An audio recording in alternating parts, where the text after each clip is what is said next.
live diretamente aqui do YouTube para todos vocês que estão nos acompanhando, que querem ouvir um pouco mais da opinião dos nossos deputados distritais, que querem participar. Eu já convido a todos vocês que estão aqui de olho na gente para já enviar a sua pergunta, a sua manifestação. E essa pergunta, é claro, eu vou passar aqui para os deputados que já estão conectados com a gente.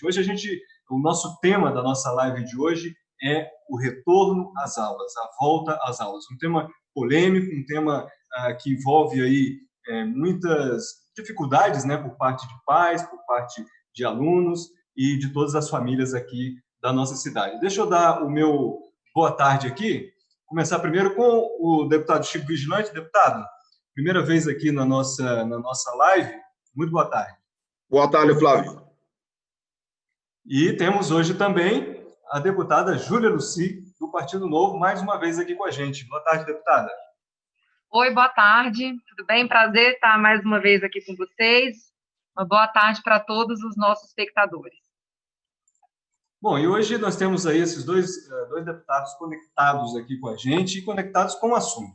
A volta às aulas que foram suspensas lá em março, né, quando começou todo esse ambiente que nós estamos vivendo, esse ambiente de pandemia, e agora as aulas começam a retornar. Na verdade, desde segunda-feira, o ano letivo já volta, os alunos estão tendo uma opção de acesso às aulas online, por meio de aplicativo, isso está sendo disponibilizado pelo governo. Ao mesmo tempo, há já um calendário de retorno das aulas presenciais. As escolas privadas voltam no dia 27 deste mês, as escolas públicas, os alunos de escolas públicas já voltam a partir, primeiro, inicialmente os professores, depois os alunos a partir de 31 de agosto. E aí já tem todo um cronograma, né? Primeiro voltam os alunos à educação de jovens e adultos, depois vem o ensino médio, depois o ensino fundamental. Mas o que a gente vê, o que a gente observa é o seguinte: as aulas devem voltar, mas não vão voltar como eram antes. Isso é que a gente vai entender um pouco melhor aqui com a ajuda dos nossos dois deputados convidados. Eu vou começar primeiro com a deputada Júlia Lucy, do Partido Novo, que já comentou, aliás, um pouco sobre isso na outra live que a gente fez. Deputada, como que a gente analisa essa volta às aulas neste momento? Acho que a preocupação inicial é possível retomar as aulas com segurança? Não é? Segurança para os alunos, para os professores, para as famílias? É possível fazer isso neste momento? Flávia, é importante a gente falar sobre o estudo do Covid. Né? O Covid que está sendo estudado agora, nós temos o mundo inteiro se debruçando em pesquisas científicas para tentar entender esse vírus, como é que ele se passa para frente, a taxa de letalidade, enfim. E quanto mais se estuda, mais a gente observa divergências. Né? Eu estou aqui de posse de dois estudos muito interessantes, depois eu vou compartilhar um link para as pessoas terem acesso também, seja da Universidade da Alemanha ou também de vários institutos britânicos, que apontam que em torno de 60% a 80% da população será exposta ao Covid, mas não se contaminará. Isso porque o corpo humano já teve contato com variados tipos de gripe, do tipo do Covid, isso lendo o que foi dito pelos cientistas. Tá? Eu vou ler aqui para ninguém achar que eu estou dizendo que o Covid é uma gripezinha.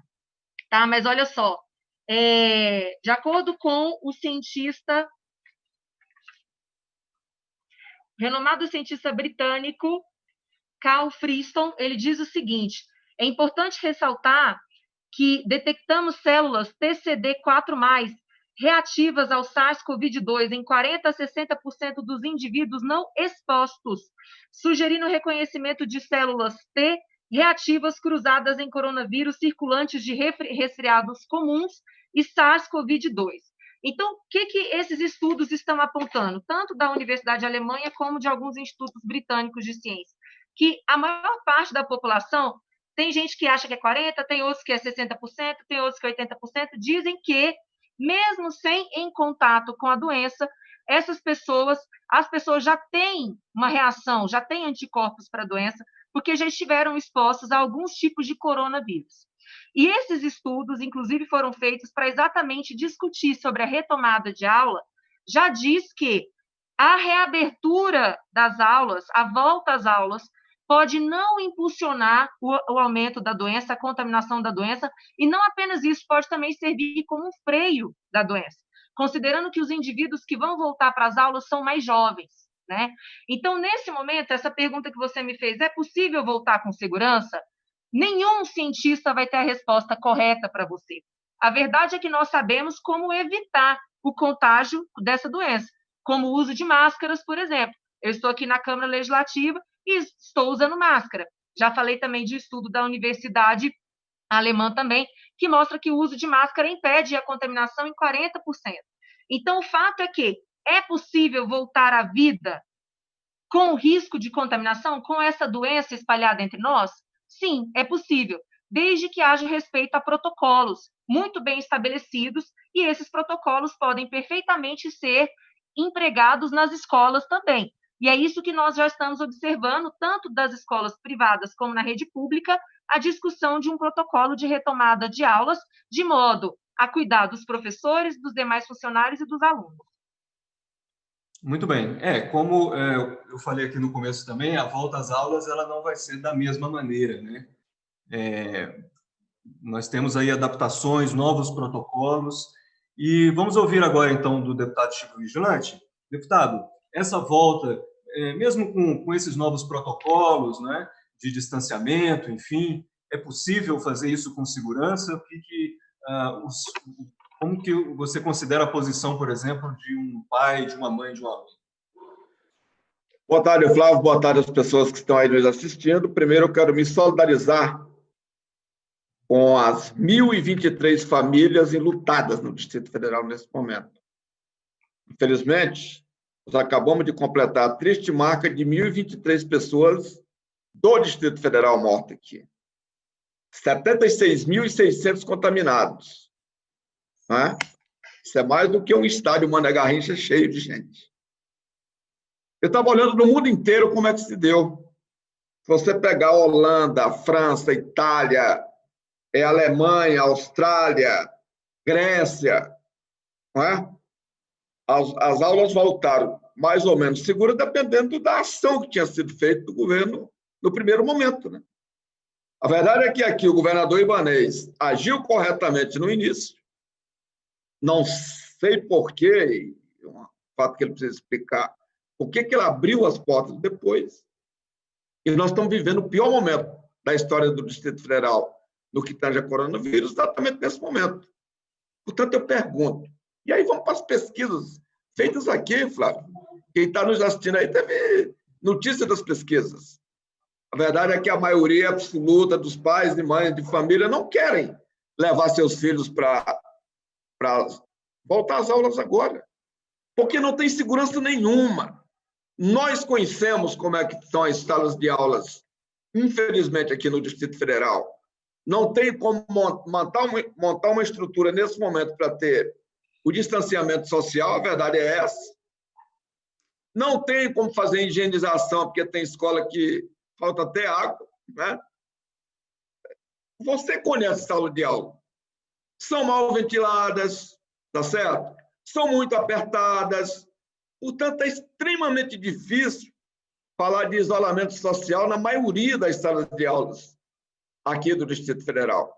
Portanto, eu acho que o mais prudente para o governo do Distrito Federal nesse momento seria se debruçar no combate efetivo à contaminação das pessoas e pensar numa volta mais segura, mais prudente depois. Não adianta voltar agora e ter que fechar imediatamente. Aconteceu assim em Belo Horizonte, está acontecendo aqui assim em Porto Alegre, está acontecendo assim em Curitiba, aconteceu em Florianópolis, abriu, teve que fechar de novo. E certamente é o que vai acontecer aqui no Distrito Federal. Portanto, espero efetivamente que o governador Ibanez reflita, sinta que a sociedade, na sua maioria, não quer esse retorno e não force esse retorno agora porque ele é nocivo. Essa questão do retorno, assim, cada um tem a sua opinião e os pais também, eles têm opiniões também diferentes, né?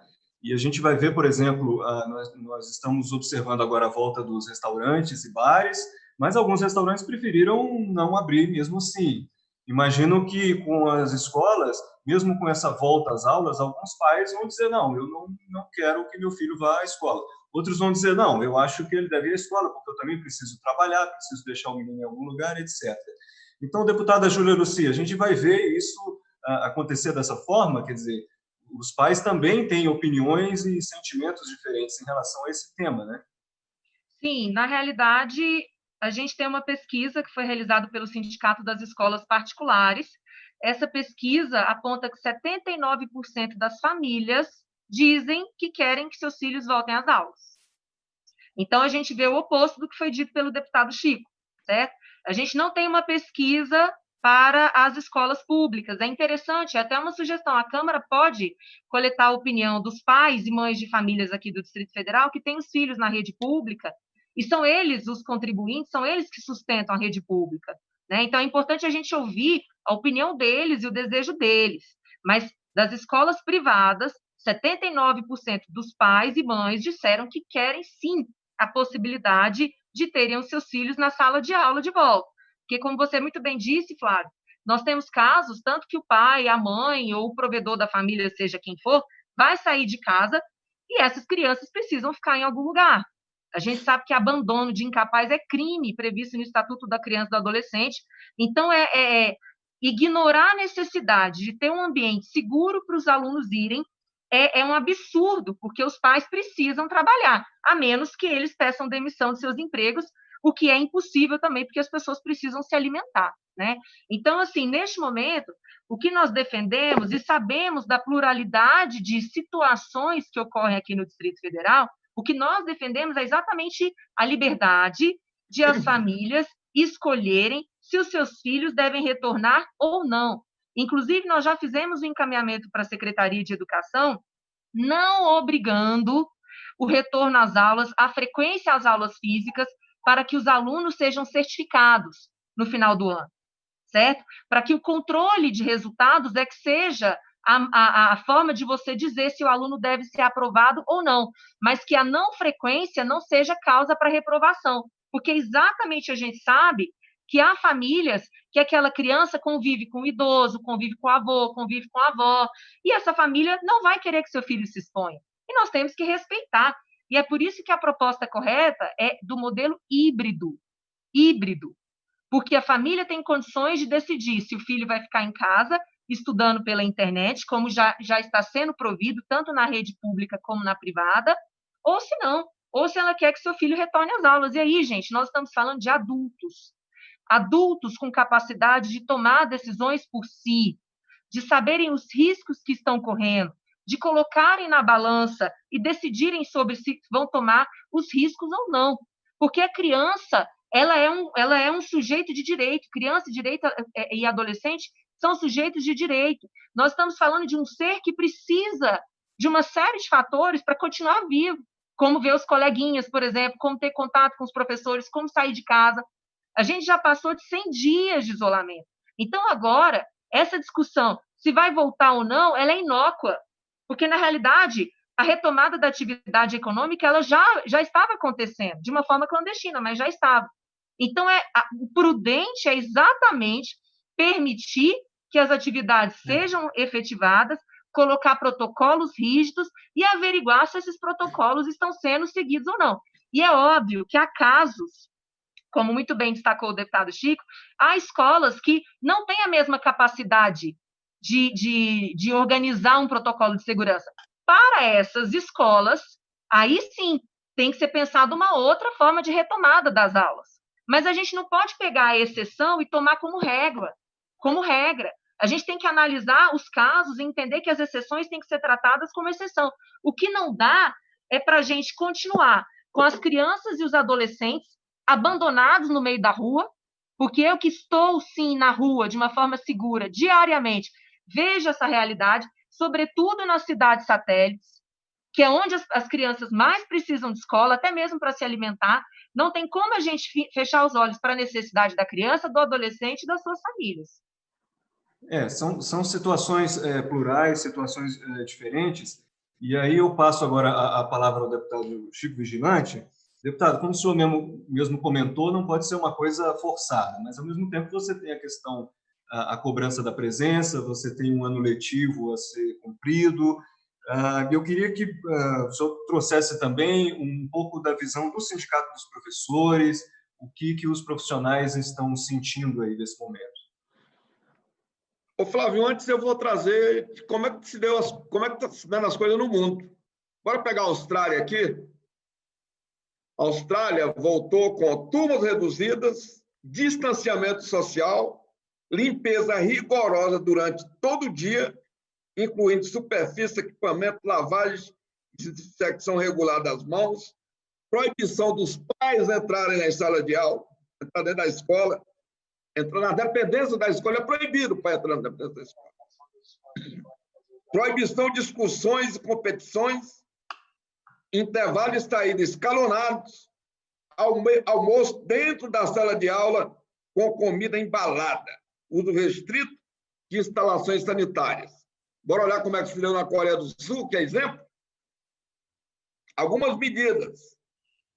Aferição de temperatura, carteira com divisória transparente em algumas escolas, disponibilização de produtos desinfetantes para os estudantes, higienizar as mãos e mesas de distanciamento social, turmas reduzidas, ensino híbrido, com aulas presenciais e online, alternada para todos os estudantes.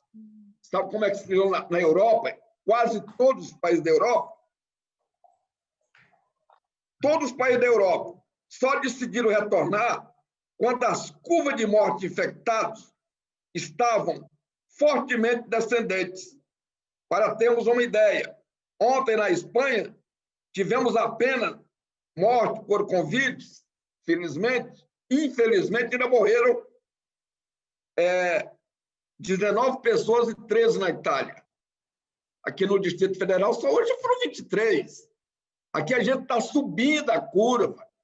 Como é que vai pensar em abrir escolas agora? Em canto nenhum do mundo isso aconteceu. Em nenhum lugar do mundo. E nem uma cidade brasileira também isso aconteceu.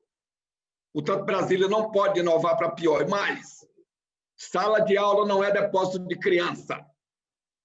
Não temos que pensar na sala de aula só como lugar para os pais jogar os filhos. Não é assim. Sala de aula é lugar para educar, mas não para fazer depósito de criança. Portanto, está correto. As pesquisas que indicam estão aí, feitas por órgãos confiáveis, e que a maioria dos pais disseram que 59% disseram que não vão levar os filhos de volta às escolas. E estão certos. Quem ama, cuide. Eles estão cuidando direitinho dos filhos.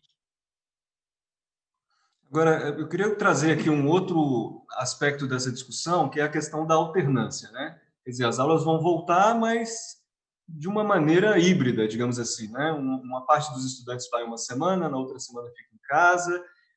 Tem essa questão do estudo pelo aplicativo, mas isso levanta uma outra questão, que é nem todos os estudantes têm um computador ou um celular em casa com internet disponível para acompanhar o estudo, mas a secretaria também indica que esse conteúdo é impresso, a pessoa pode buscar, e a gente fica sem saber exatamente como que vai funcionar isso, né? Se vai funcionar mesmo, né?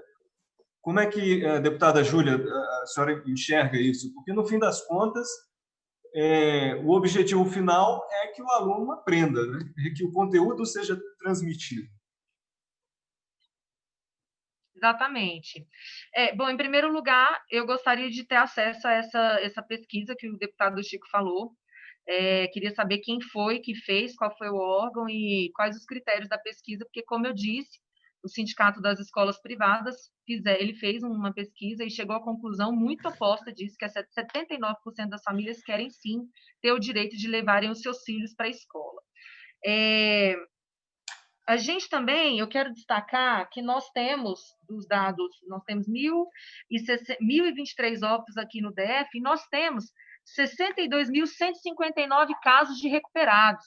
Eu quero destacar que é importante a gente analisar os dados de uma forma mais integral. Nós temos a contaminação, que já se esperava que ia ser muito alta mesmo, nós estamos falando de uma doença que o contágio dela é exponencial, embora alguns cientistas já comecem a questionar a exponencialidade do contágio, exatamente por causa desse prévio contato com outros tipos de coronavírus. Mas o fato é que a gente já sabia que essa doença ia crescer num dado momento, ela ia ter um pico, e nós estamos vivendo, sim, um momento mais difícil aqui no Distrito Federal. Agora, a gente sabe que nós vivemos num país continental, cada unidade da federação tem uma realidade bem diferente, e nós temos aqui no DF o sistema de saúde mais bem estruturado do país, seja ele público, seja ele privado.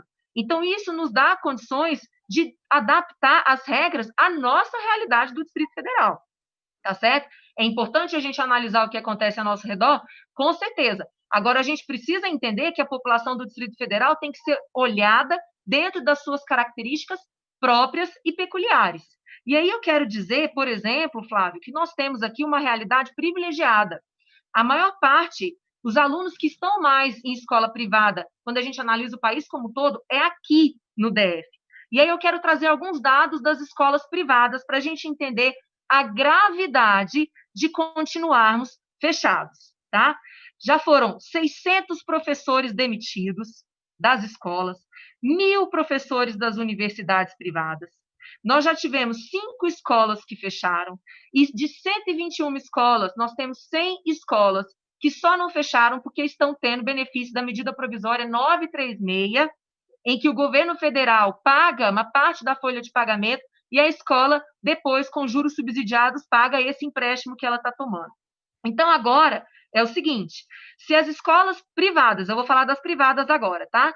Se elas não voltarem em agosto, nós teremos mais ou menos 100 escolas fechadas. 100 escolas fechadas que atendem a uma média de 200 alunos. Isso significa que a gente vai precisar de mais de 20.000 vagas na rede pública de ensino, caso essas escolas privadas fechem. Qual é a capacidade que o governo do Distrito Federal tem de providenciar 20.000 vagas de uma hora para outra? E a que custo que isso representa? A gente sabe que nós estamos em maus lençóis quando a gente analisa o orçamento do Distrito Federal. A nossa perda de arrecadação é estimada em 2 bilhões de reais. Então, é importante a gente analisar, a política nunca é simples. Tomar uma decisão política nunca é fácil. Nós estamos diante de uma pandemia que tem consequências na saúde e que traz consequências na economia muito forte, que se relaciona com saúde também, né? Com a vida das pessoas, com a capacidade das pessoas continuarem se alimentando, com a capacidade das pessoas continuarem tendo acesso, inclusive, de saúde. Então, assim, nós estamos num momento muito crucial. Se as escolas privadas não puderem voltar agora, e aí, quando o deputado Chico começou a ler as iniciativas que os outros países tomaram, pareceu que ele estava lendo o protocolo que foi criado pelas escolas privadas, porque o protocolo diz exatamente isso, distanciamento entre os alunos, como? Escalonamento, nem todo mundo vai para a aula todos os dias, você consegue intercalar a frequência dos alunos, você consegue colocar uma parte dos alunos online e uma parte dos alunos privados, é possível sim, dentro de uma sala de aula, você não ter aquele aperto, existe estratégia para isso, certo? Então, assim, tudo aquilo que o deputado leu está contido no protocolo de retorno. E é importante a gente destacar que os professores de grupo de risco, eles não têm que ser obrigados a voltar para a sala de aula. Porque essa doença, ela acomete, ela mata as pessoas que têm comorbidades. Ela não atinge o resto da população da mesma maneira. Então, aqueles professores idosos, obesos, com diabetes, com cardiopatia, com doenças autoimunes, esses professores devem ser preservados e não irem para a sala de aula. Mas os outros, devidamente testados, devidamente cuidados, tem esse teste, né, de temperatura que nós aqui na Câmara estamos fazendo todas as vezes, qualquer bar, qualquer restaurante está funcionando assim, detectou que uma pessoa está com mais de 37,5 de febre, já é acionado um protocolo. Então, neste momento, a gente tem que trabalhar com protocolo de segurança para retomada com segurança da atividade nas escolas também. Já foi anunciado, inclusive pela própria secretaria, que todos os professores vão ser testados, né? E, deputado Chico, como é que o senhor enxerga uma solução aí para essa volta às aulas, né? É um assunto difícil. Flávio, todos os professores vão ser testados, igual a FEComércio. Foi lá no Palácio do Buriti, assinou um protocolo, a imprensa inteira divulgou, a Globo deu destaque, dizendo que todos os comerciários seriam testados de 15 em 15 dias. Não é isso? Você viu isso aí, todo mundo viu. E disseram mais, que iam construir um hospital de campanha. Aí conseguiram a abertura, não construíram absolutamente nada, não é isso? E não estão testando ninguém. Se não tem teste nem para aplicar para os trabalhadores da saúde que estão na linha de frente, sendo contaminados pelo coronavírus, e trabalhadores terceirizados também, nós já estamos com o 11º vigilante morto pelo coronavírus. Só dando um exemplo da categoria de vigilantes. Rodoviários morrendo, comerciários morrendo. Vim dizer que nós temos o sistema de saúde mais estruturado do Brasil. 6 hospitais já não tem mais leito de UTI. Eu estou vendo o desespero, converso com o secretário de saúde, estou distante. O desespero para encontrar vaga. Verifica como é que está a UPA do Núcleo Bandeirante, como é que está a UPA daqui da Ceilândia. Verifica a situação do Agarran. Agora tem uma diferença, Flávio. Quando adoece um funcionário da Câmara, ou um deputado, ou uma deputada, ele tem plano de saúde. Ele vai para os melhores hospitais do Distrito Federal. O governador e o secretário foram para o Hospital Star. E diz, eu nunca fui lá, não, fica ali na Asa Sul, mas diz que é de ponta. Pobre do professor que for contaminado. Os alunos de classe média vão para onde? Para a UPA. Vão para o Hospital de Planaltina. Vão para o Hospital Regional de Santa Maria. No mundo inteiro, eu repito, na Europa, Estados Unidos. E lá também tem um maluco, né, do Trump. Infelizmente, os estados lá não estão seguindo a orientação dele, que é negacionista, igual o capitão capiroto aqui, o Bolsonaro, né? Que ficava o tempo todo receitando cloroquina, né? Hoje ele já disse, o povo não tomar cloroquina, que ele não está recomendando nada, porque ele tomou e não fez efeito. Portanto, é muito fácil perdeu a conexão para deputados e deputadas que têm plano de saúde defender isso aí, e o professor que não tem plano de saúde, pai, mãe, avó dos alunos que também não tem, e morrer nas filas dos hospitais do Distrito Federal. Muito bem. Deixa eu ouvir um pouquinho aqui da deputada Júlia Lucy. Deputada, essa questão da pluralidade é complicada, né? E eu tinha levantado aqui essa questão aqui do acesso à internet. Nem todos os alunos estão conseguindo acompanhar por meio de aplicativos conteúdos, né? Porque, de certa forma, as aulas, de uma forma online, vamos dizer assim, elas já estão acontecendo, né? Como é que a senhora está ouvindo o feedback das famílias nesse momento? Falando mais especificamente dos alunos da rede pública, né? Antes de responder essa pergunta, eu quero destacar que eu destinei R$1 milhão de emenda para as escolas públicas do Distrito Federal fazerem as adaptações e construírem lavabos, né? Lavatórios para os alunos e para os professores. Então, isso aí é uma das medidas que vem trazer mais segurança para os profissionais da saúde pública do Distrito Federal. Sobre o ensino com internet, de fato, nós temos diferentes realidades. Nós temos que a rede privada se adaptou, em sua maioria, de uma forma muito rápida. Rapidamente já havia plataforma à distância, os alunos já estavam estudando com tutoria dos professores à distância, e eles não vão perder o ano letivo, muito pelo contrário, mais uma vez saíram na frente, ganharam uma vantagem competitiva. Os alunos da rede pública, durante muito tempo, somente agora, é que eles tiveram acesso a essa plataforma online, e as escolas estão se organizando para fazer distribuição do material impresso. E aí eu quero dar os parabéns para as diversas escolas que elas próprias tomaram a iniciativa de imprimir o material, organizarem kits para as famílias irem lá adquirir o material. Eu visitei algumas escolas e pude acompanhar de perto esse trabalho. Então, a gente precisa reconhecer o esforço dos profissionais da educação pública aqui do Distrito Federal, no sentido de não permitir essa defasagem de conteúdo dos seus alunos em relação aos privados, né? Agora, a gente sabe que não existe uma bala de prata. Uma mesma solução não se aplica a 100% dos casos. A gente tem o famoso diagrama de Pareto, né? Geralmente você tem 20% de ações que respondem a 80% dos resultados. Geralmente, política pública é assim que a gente trabalha, 20-80, né? Essa solução de adaptar o ensino online vai atingir em torno de 80% dos alunos aqui do Distrito Federal, porque em torno de 95% dos lares aqui do Distrito Federal têm acesso à internet, né? Então, a maior parte dos alunos vai ter, sim, condições de estudar online. Agora, aqueles que não têm, eles precisam ter acesso ao conteúdo repassado por celular e pela televisão. Eu, Flávio, estou trabalhando junto ao governo do Distrito Federal e junto ao governo mineiro para fazer um termo de cooperação, porque o Estado de Minas Gerais já há muito tempo já tem uma plataforma que utiliza canal aberto de televisão para transmissão das aulas, plataforma online também e material já definido para todos os anos do ensino fundamental e médio, né? Então, eu espero que esse termo de cooperação saia rápido.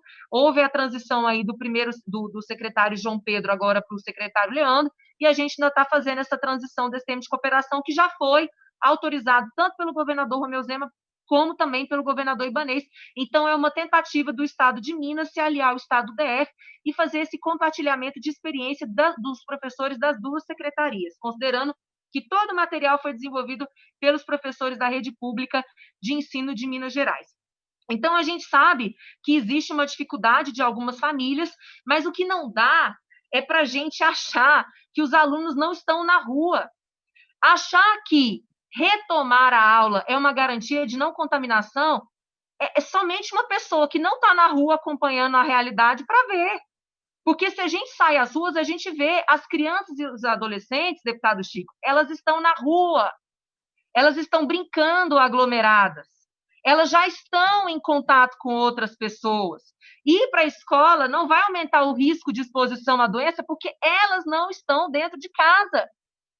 Então, é importante a gente lidar na política com a realidade dos fatos e parar de ficar com discurso populista que agrada um ou outro segmento e fazer frase de efeito e ficar ofendendo o presidente da República, porque é importante a gente analisar a situação do Distrito Federal, dos alunos da rede pública do Distrito Federal, que estão já, sim, em contato com outras pessoas, já estão se expondo. Então, eu acho que é bom ter um pouco de empatia pelos pais e pelas mães trabalhadoras que precisam, sim, ter a escola como um apoio, não é depósito, não, é apoio para poderem trabalhar. Porque eu quero fazer uma pergunta, qual que é a solução? Se o pai e a mãe saem de casa, essa criança vai ficar com quem? Responda essa pergunta do ponto de vista prático. A gente vai obrigar que mais mulheres percam emprego porque não tem com quem deixar seus filhos? A gente vai obrigar que mais famílias passem fome? É isso que a gente está dizendo? Então, realmente, não é fácil, não é uma decisão fácil. Agora, a gente precisa lidar com a realidade das coisas.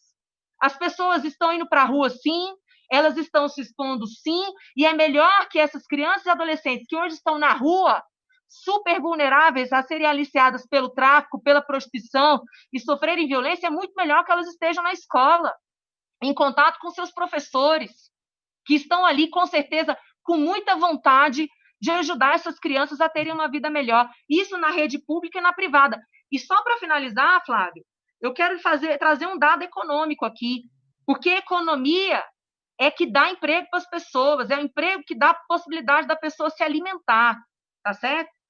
As escolas privadas do plano piloto, elas tiveram uma evasão de 30%, uma inadimplência hoje de 30%. A folha de pagamento de qualquer escola privada é em torno de 60%. E isso é do plano piloto, tá?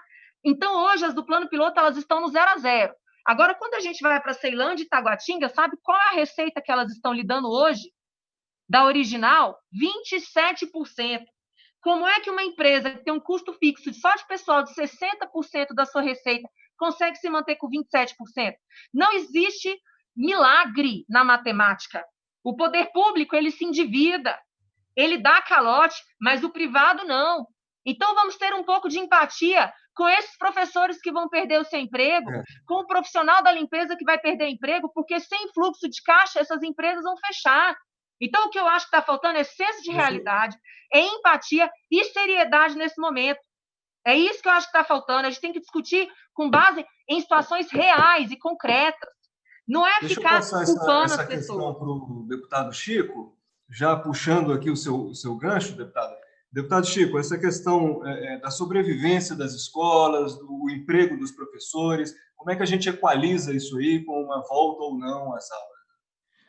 Ô, Flávio, a visão da deputada Júlia é a visão do Bolsonaro, é a visão do Trump. Eu prefiro me guiar por outros líderes mundiais, né? Angela Merkel, o rei da Espanha, que ontem fez uma solenidade de homenagem às pessoas, de pesar pelos falecimentos. Né? Agora, Flávio, vamos ser sinceros aqui. Estão botando toda a culpa da quebra da economia no coronavírus. Isso é mentira. Vai lá, deputada, lê o que está publicado hoje no UOL. Coronavírus só é responsável por... E cada 10 empresas só é responsável por 4 que quebraram. 6 quebraram porque ia quebrar mesmo. Quando o presidente dessa casa, o deputado Rafael Prudente, propôs um projeto diminuindo o valor das mensalidades, foi a maior pressão em cima da Câmara, dos donos de escola, empresários do ensino privado, dizendo que ia desempregar a gente se desse aquele desconto. Está desempregando do mesmo jeito. Evasão escolar, Flávio.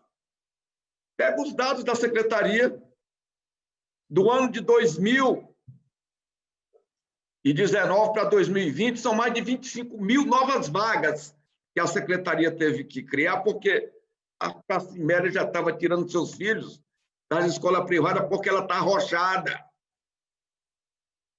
O servidor público está com 6 anos sem reajuste de salário. E piorou mais ainda agora com a reforma previdenciária. Você mesmo, Flávio, que é servidor público, levaram lá 4% do teu salário, mas não repuseram nada. Não é isso? Você está sentindo no bolso. Todo mundo está sentindo. Portanto, é claro que as pessoas vão tirando os filhos e mais, deputada. Tem quantas escolas de ensino integral no Distrito Federal? Me diga, são quantas de ensino integral? Onde a criança fica lá 12 horas. São pouquíssimas. As crianças ficam um turno. O outro turno eles estão ficando com quem? Se não é tempo integral. Portanto, vamos sim tratar as coisas com seriedade. E ninguém está fazendo discurso populista aqui. Nós estamos falando do que é real. A senhora fala de rua, eu conheço as ruas dessa cidade como ninguém. O asfalto do plano piloto do lago, mas conheço também a poeira do sol nascente. Sei a situação que as pessoas estão vivendo. E não venham me dizer que a culpa do desemprego é a culpa do coronavírus, porque definitivamente não é.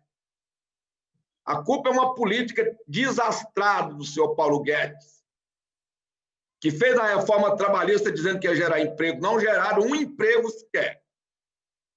Veio a reforma previdenciária para gerar emprego, não está gerando nada. E vai quebrar mais empresas, não pelo coronavírus. Vai quebrar pela incompetência desses governantes. Muito bem. O fato é que, na verdade, nós temos aí essa novidade, né, do Covid, mas os problemas da educação eles permanecem, né? A questão problemas que foram citados aqui pelos dois, a questão da evasão, a diferença, né, de ensino entre escolas públicas e privadas. Eu queria já agradecer aqui primeiro esse debate produtivo aqui, cheio de informação, cheio de conteúdo dos nossos 2 deputados convidados de hoje. Eu vou dar só um minutinho, que o nosso tempo já se foi, um minutinho para cada um de vocês encerrar e amarrar as ideias que, porventura, ficaram um pouco soltas aí. Deputada Júlia Lucy, por favor. Flávio, não surpreende nem um pouco a última fala do deputado Chico, ele sempre traz informações desconexas e, na maioria das vezes, sem nenhum tipo de respaldo na realidade. Só para informar para as pessoas que o PL, que foi mencionado sobre a redução do valor das mensalidades, ele não foi sancionado, porque, como eu havia alertado aqui, é um projeto inconstitucional por se tratar de direito civil, só pode ser regulado pelo Congresso. Então, foi um projeto que não chegou a surtir o efeito real, porque ele sequer foi sancionado. Surtiu um efeito muito negativo, sim, porque gerou uma confusão na sociedade e muitos pais pararam de pagar suas mensalidades a partir da discussão desse projeto aqui. Então, foi um desserviço que foi feito aqui na Câmara Legislativa. A mistura, falar do ministro Guedes, que a gente tem muita sorte de ter como ministro da Economia, realmente não tem nada a ver com a discussão aqui. Infelizmente, a política do Guedes ainda não foi para frente, por uma incompetência, sim, do presidente Bolsonaro, tá certo? Então, assim, a gente está vivendo a repercussão da catástrofe que o PT fez com o Brasil. A gente já vinha num período muito difícil da economia, com uma dificuldade de recuperação, e fomos acometidos agora por essa pandemia, que é óbvio. Dizer que a pandemia não trouxe repercussão na economia, sinceramente, eu acho que está precisando internar uma pessoa que fala uma frase como essa. Com todo respeito, precisa ser internado. É uma pessoa que diz que o Covid não trouxe impacto na economia do mundo. E também dizer para o deputado Chico, meu nome é Júlia Lucy, não é Julie, e que a primeira-ministra da Alemanha é Angela Merkel, não é Mercury. E se for para a gente seguir o exemplo da Alemanha, a Alemanha, deputado Chico, voltou às aulas em maio, tá? E a partir da retomada das aulas em maio, é que se percebeu, num estudo que coletou sangue de 1.500 alunos e 500 professores, que somente 0,1% deles teve reação ao Covid, o que mostra, mais uma vez, que nem todo mundo que se expõe à doença vai acabar desenvolvendo a doença. Então, eu acho que está na hora de a gente ser realista, ter empatia com o cidadão, ter empatia com o pagador de imposto e entender que a gente vai ter, sim, que estabelecer protocolos de saúde para garantir a saúde dos nossos professores, da rede pública, da rede privada, dos nossos alunos e das nossas famílias. Então, que a gente tenha responsabilidade no debate, a gente precisa caminhar para frente. Obrigada. Okay. Flávio, eu acho que as pessoas que estão assistindo já viram definitivamente que não tem como, sabe? Não dá, gente. Vocês estão vendo a capacidade, a incapacidade da deputada. Não é possível um negócio desse. Pagadores de impostos somos nós. O que tem muito é isso, sonegador de imposto, que a gente paga nossos impostos e eles não repassam para o Estado. Hoje mesmo teve uma operação policial no Distrito Federal. E vai ter mais. Não é? Questão do que está acontecendo no mundo. Nenhum país do mundo houve abertura de escolas quando está num pico de crescimento. Se a senhora não está ouvindo bem, eu vou refrescar sua memória e seus ouvidos. Eu disse aqui e vou repetir. De cada 10 empresas que fecharam, 4 foi por conta do coronavírus. 6 não foi. A maioria não foi. Vai continuar fechando. Porque a política econômica está errada. E se a senhora não sabe, o governo do PT gerou 20 milhões de emprego. Valorizou o salário mínimo como nunca, que é dar poder de compra para as pessoas.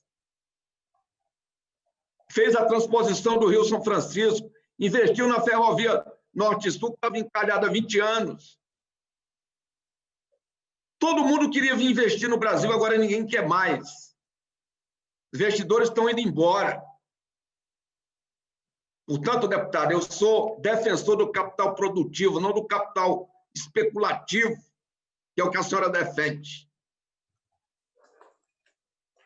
E é isso. Tanto quero agradecer, as pessoas viram aqui qual é a diferença de quem fala com seriedade, de quem tem o que falar e de quem fala algumas palavras de efeito sem ter nenhum fundamento. Obrigado, gente. Obrigado, Flávio. Obrigado a quem nos assistiu até agora. Obrigado aos deputados pelo debate. Acho que ficou claro aqui que a gente tem visões bem diferentes desse mesmo tema, e o tema educação é sempre um tema difícil, porque, às vezes, junta economia, junta política, é difícil, né?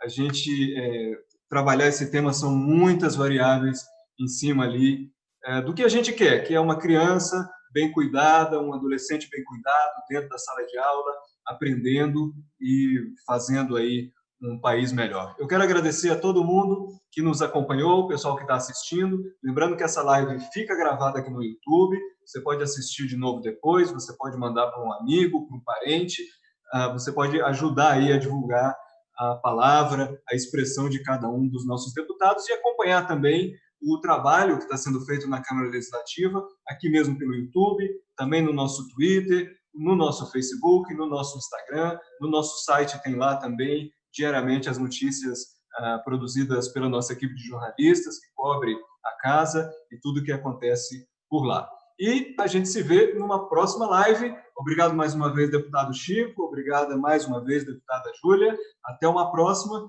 E você aí que está nos assistindo, até uma próxima live. E aquele abraço. Tchau, tchau.